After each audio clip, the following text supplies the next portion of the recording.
Aduh, handphone sayanya kentang, kentang, kentang katanya.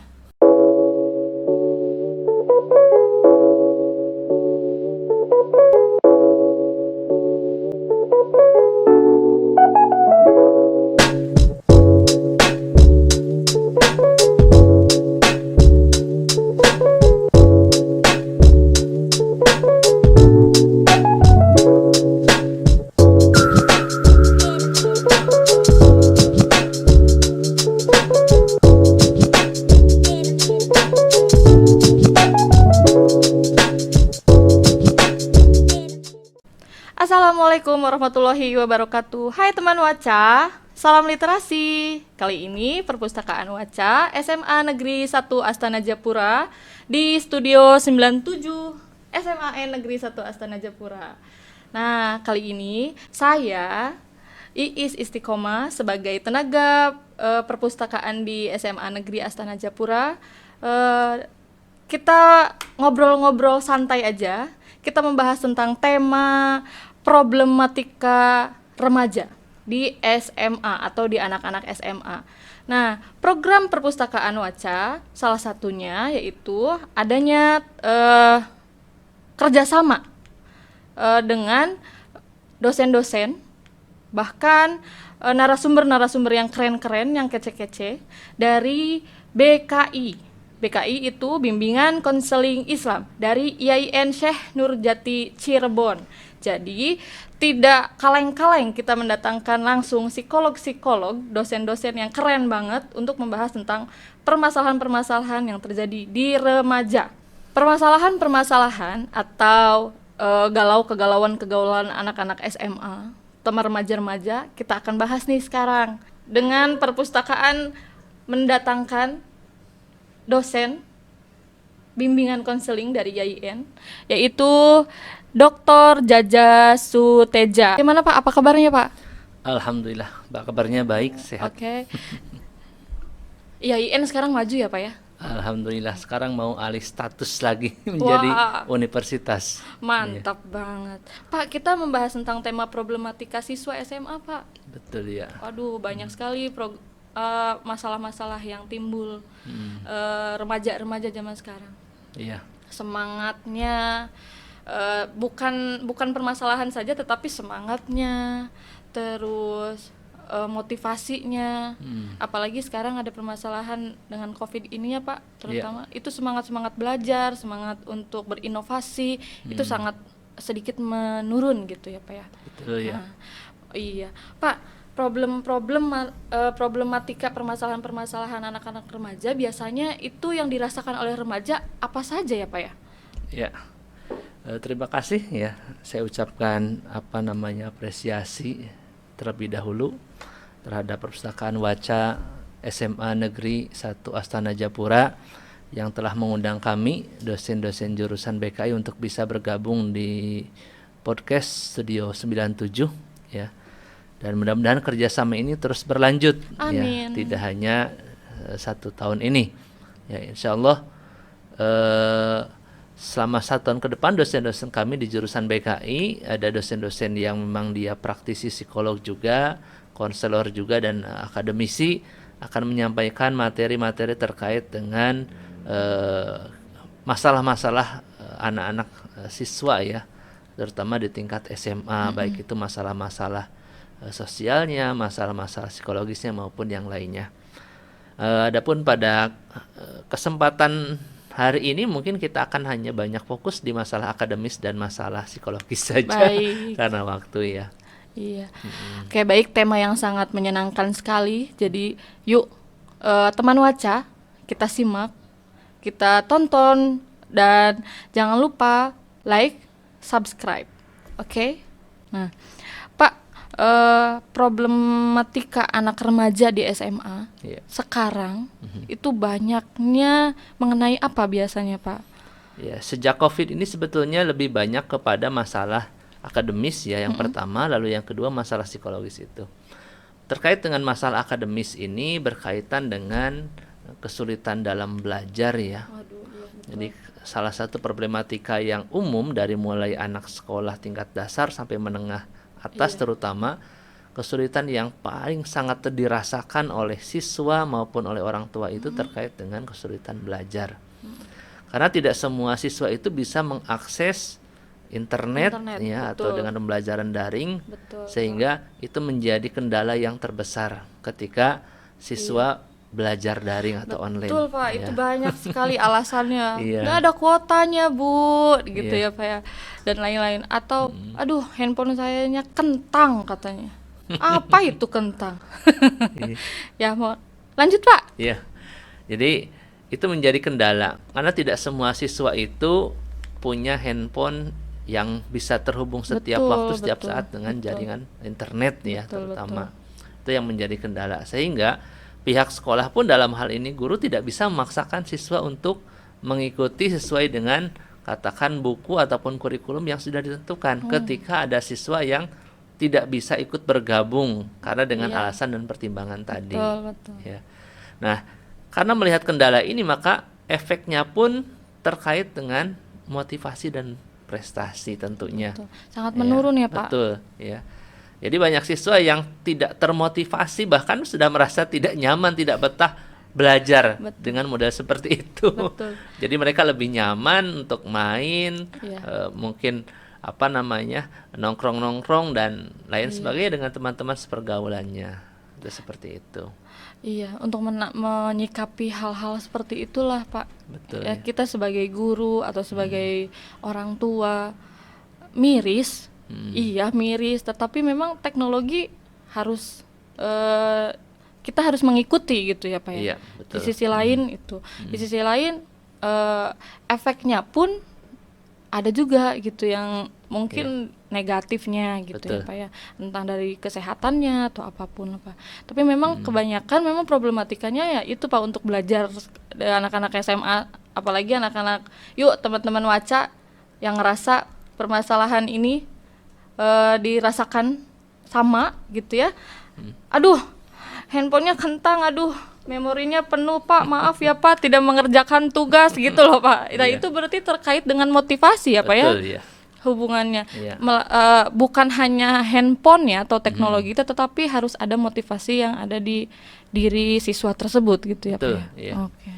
Nah, itu masalah-masalahnya. Ayo yang merasa cier. Mudah-mudahan teman Waca tidak ya. Salam literasi. Ciela. Oke. Pak, masalah-masalah yang paling rentan, yang paling sering sekali dirasakan oleh remaja saat ini, gampang sekali untuk, aduh, kayaknya sering banget terjadi di remaja nih, apalagi usia-usia SMA ya Pak ya, Iya. gitu. Apa ya Pak yang seringnya Pak, kira-kira? Kalau untuk anak-anak remaja khususnya di tingkat SMA yang paling banyak terjadi itu adalah kecanduan di gadget ya, ataupun kecanduan media sosial itu yang ada di internet. Jadi banyak siswa yang hampir setiap waktu ya, dalam hitungan jam ya, itu mereka menghabiskan di depan HP. Ya. Sehingga pembelajaran itu tidak dilakukan. Iya. Ya, jadi kalau mereka diminta untuk belajar, mengerjakan tugas dengan melihat HP itu tidak dilakukan, tapi ketika HP itu dipergunakan untuk nonton games, untuk melihat YouTube, untuk melihat IG dan lain sebagainya, itu bisa setiap waktu, setiap saat. Dan semangat banget itu Pak, Itu apalagi sangat anak-anak semangat. SMA. Iya. Apalagi kalau update status Ya, itu paling betul, semangat Pak. Tapi memang kalau untuk belajar ada aja alasannya gitu ya Pak. Iya. Bukan, itu tidak hanya kendala bagi siswa ya, betulnya orang tua di berbagai profesi juga sama Iya. seperti itu. Tetapi kan kalau siswa itu memang tugas utamanya adalah untuk belajar, sehingga karir ke depan itu bisa menjadi lebih baik karena belajar. Kita memang bisa belajar ya dari internet, dari Google ya, tetapi ini tidak bisa mengalahkan kalau menurut saya itu belajar langsung dengan buku. Oh iya. Nah, jadi kalau kita melihat buku, maka kita akan bisa melihat narasi dari awal sampai selesai itu secara utuh, tuntas. Makanya kenapa bisa dikatakan belajar itu tidak bisa tergantikan dengan buku. Betul. Ya. Jadi yang tadi saya bilang, gadget ini memiliki manfaat, tetapi tidak sedikit juga mafsadatnya. Artinya banyak dampak negatif yang bisa ditimbulkan karena gadget ini. Oke. Makanya kenapa orang tua ataupun guru harus bisa membatasi. Betul. Ya, jadi misalkan dalam satu hari itu hanya dikasih waktu 2 jam misalkan maksimal untuk melihat ya, apakah itu dikasih waktunya setengah jam, setengah jam, setengah jam. Jadi jangan sampai dari mulai bangun tidur sampai tidur lagi itu yang dibuka itu. Itu kenyataannya, Betul. Pak. Apalagi teman-teman Waca, dari yang remaja nih, pasti dari mulai bangun tidur, Pak, yang dicari pasti handphone. Bukan begitu? Itu apalagi yang SMA gitu, Pak. Betul ya. Ke apa ya? Perlu cari informasi-informasi, apalagi sekarang banyak informasi-informasi itu dari gadget semuanya Iya. informasinya gitu, Betul. Pak. Dengan alasan itu, tetapi banyak sekali yang untuk negatifnya gitu ya, Iya, Pak ya. betul. Baik. Tapi memang permasalahan itu apakah remaja-remaja ini tahu apakah itu betul atau tidaknya gitu loh, Pak. Untuk menyaring itu bagaimana ya, Pak? Seharusnya jadi remaja nih.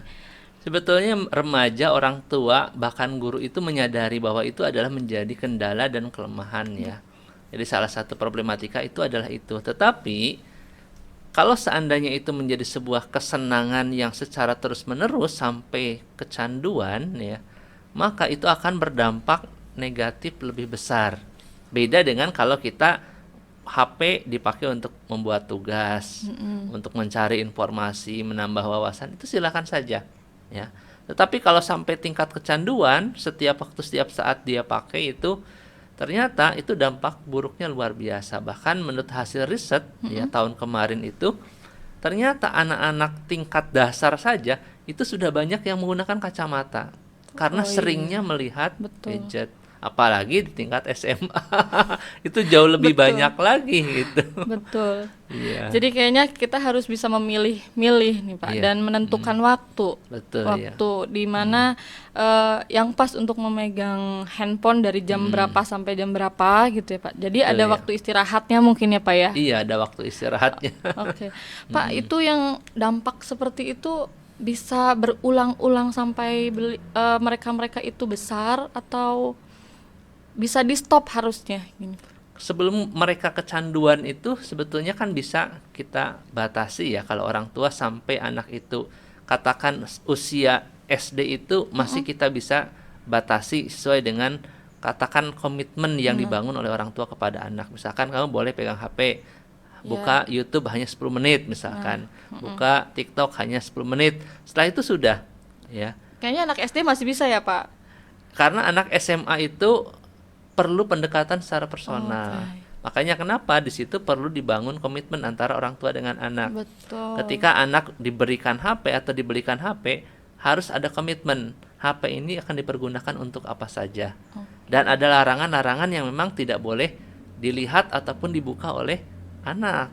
Ya, seperti itu. Iya.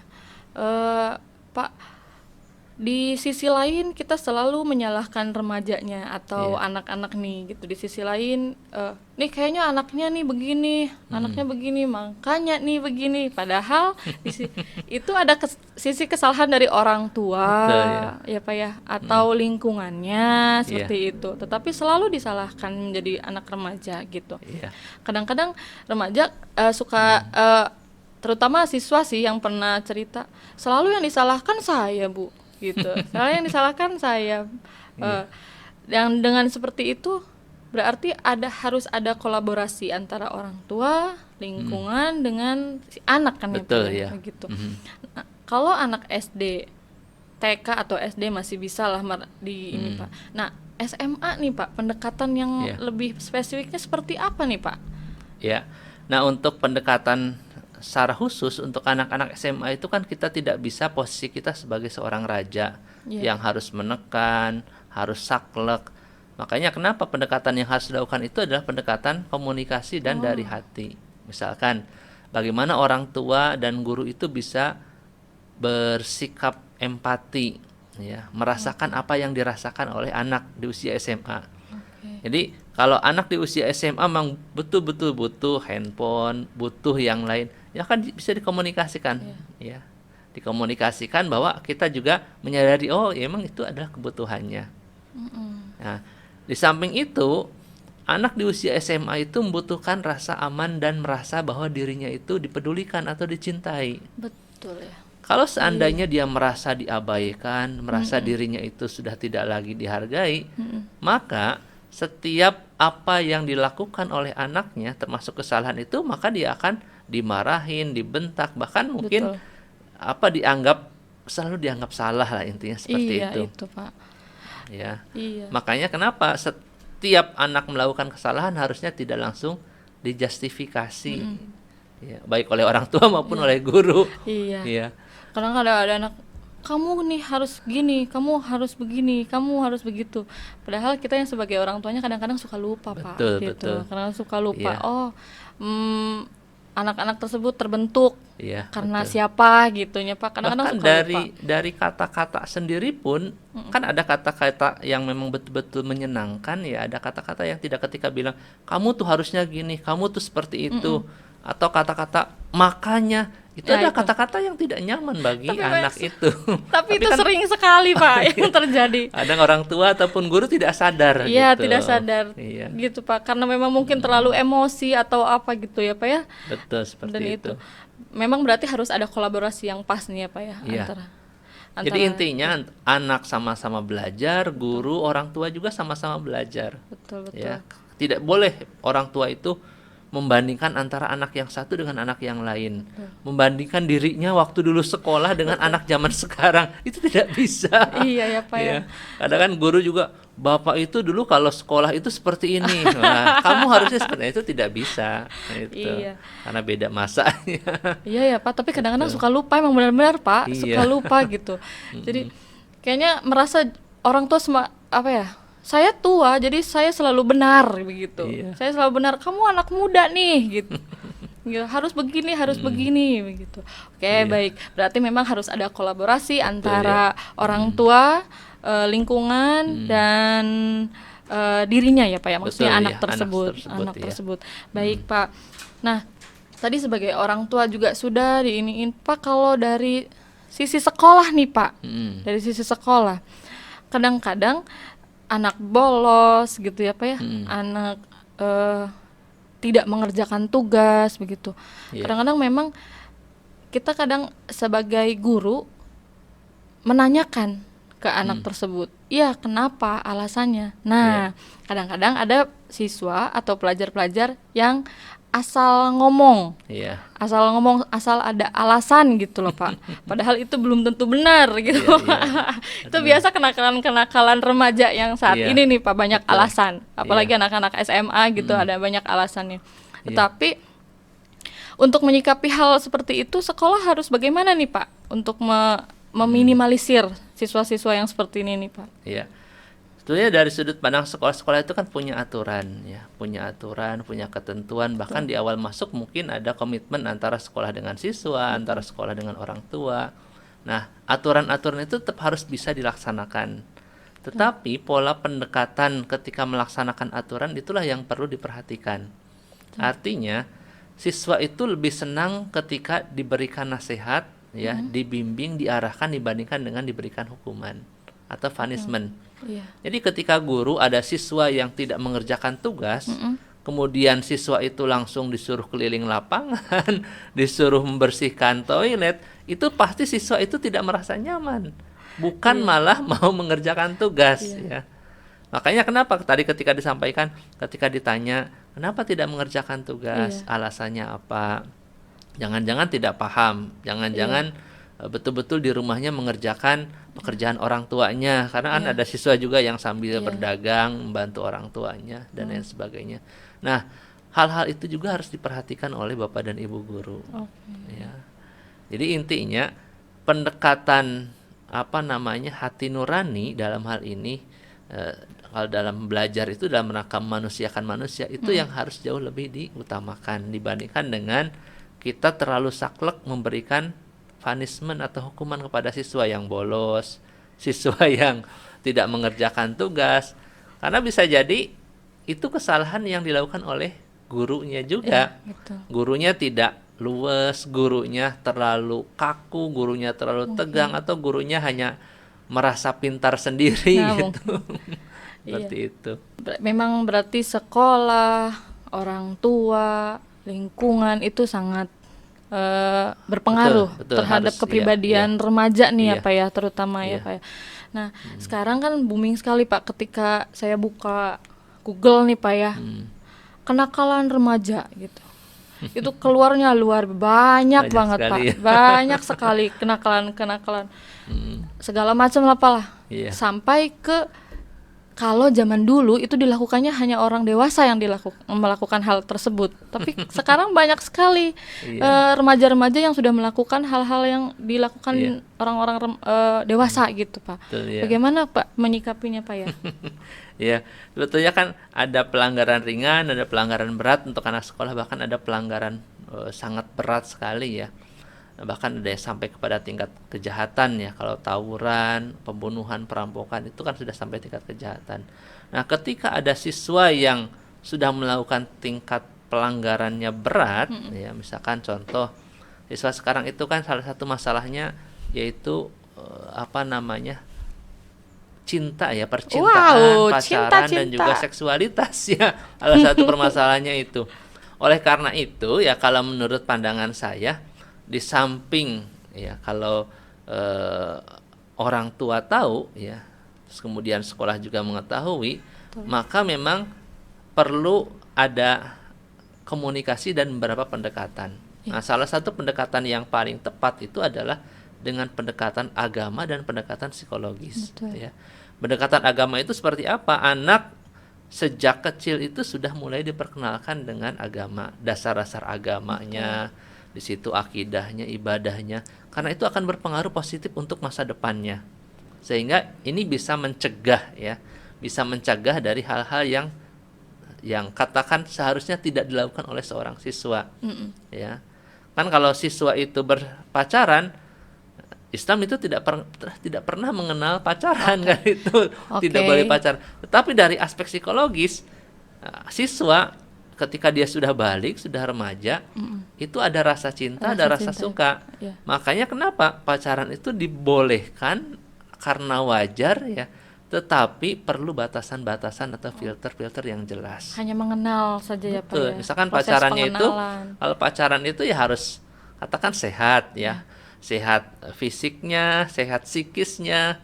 Jadi kalau pacaran itu misalkan kebablasan, boncengan, Wow. jalan-jalan kemana berdua, itu kan belum waktunya ya.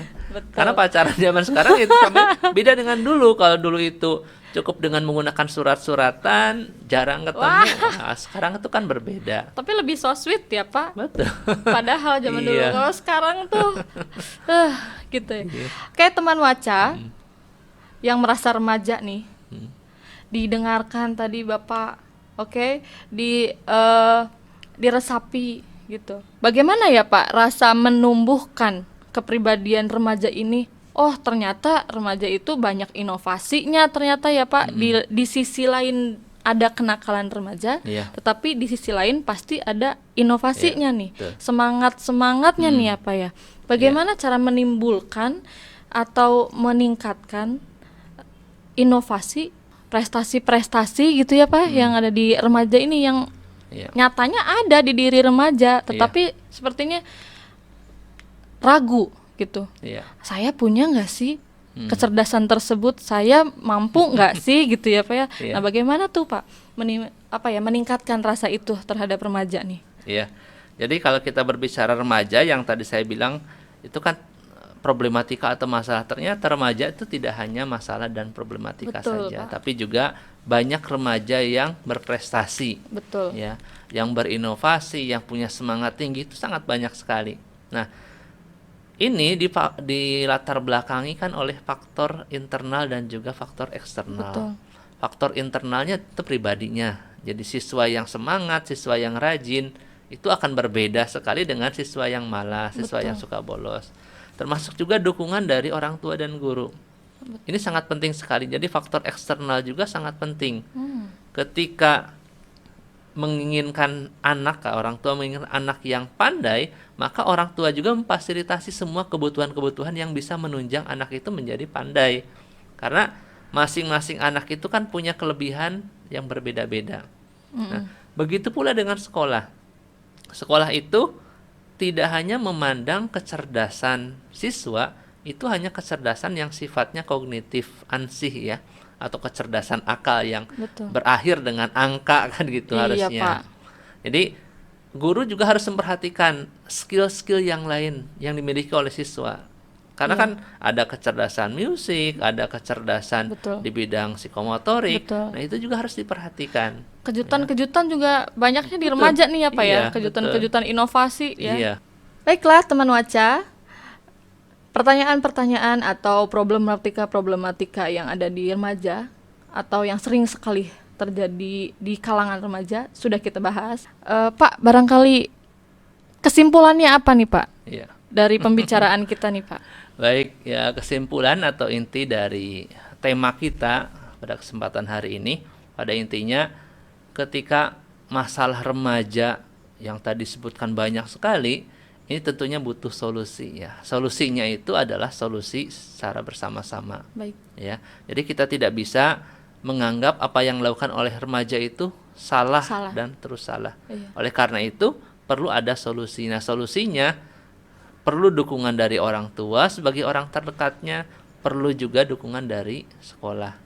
Ya, terutama dalam hal ini ya guru-gurunya, guru BK, termasuk juga fasilitas perpustakaan. Ya. Iya nih Pak, di perpustakaan Ya. pasti banyak nih Pak. Ya, jadi guru-guru itu ketika memberikan tugas ke anaknya, coba untuk merekomendasikan datang ke perpustakaan kan Untuk gitu. menghilangkan kebiasaan gadget nih ya Pak ya, Betul, kayaknya iya. bisa mengurangi ya Pak ya. Ya tentu di sini juga perpustakaan Waca ya tentunya harus bisa menyiapkan fasilitas yang sekiranya siswa ketika datang itu enjoy, nyaman. Iya. Nah, itu juga harus diperhatikan. Baik. Teman Iya. Waca, datang yuk di perpustakaan Waca, keren loh. Yuk datang ke perpustakaan Waca, kita main, situ keren, ada baku literasi, ada juga spot foto juga, jadi tidak membosankan. Perpustakaan Waca kita ada internetnya juga, ada wifi-nya juga, jadi nggak kalah keren lah yang ada di handphone. Ya, kebiasaan-kebiasaan yang di handphone kita bisa sedikit mengurangi lah ya Pak ya. Iya. Karena fasilitas-fasilitas di perpustakaan Waca ini sudah keren lah, ngikutin kekinian gitu ya. Nah, sekian teman Waca. Mudah-mudahan ini bermanfaat bagi kalian semuanya, pendengar teman Waca. Keren banget pembahasan ini. Terima kasih Bapak sudah Sama-sama. datang, dan kita tutup Pak dengan semua bisa karena membaca. Betul. Gitu ya Iya. Pak ya. Semua bisa karena membaca. Salam literasi. Salam literasi.